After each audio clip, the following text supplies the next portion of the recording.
Hi, my name is Kevin O'Donnell, and I'm the inventor of Motobag. As we're going through the airport, we're loaded up with backpacks and all the different gear, and the boys are taking turns as I'm pulling my carry-on, riding on top of it. All of a sudden I got the idea, you know what? Why not motorize these? What a better way to get around. Well, I was going to need some help, and the first person I thought of was my buddy Boyd.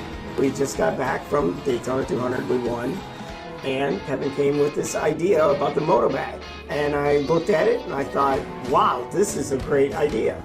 How can we make this a reality? You know, we've had all these different vehicles that we've put motors to, and I said we could motorize this. So immediately we went out and started getting some parts.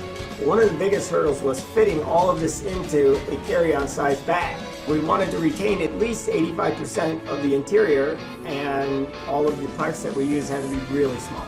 We started with skateboard parts, rollerblade parts, scooter parts, and we thought it's a good start, but we had to make it work properly. We've got CNC machine steering column, telescoping aluminum bars, foot pegs that pop out. We've got a lot of stuff that isn't on anything that's currently on the market.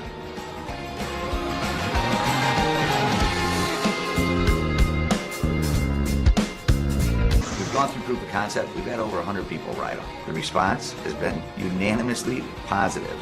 No matter who you put on the bag, as soon as they get their feet on the pegs and hit that throttle, just a smile. Not only is it functional, but it's an awful lot of fun.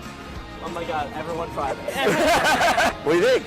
I thought that was so cool.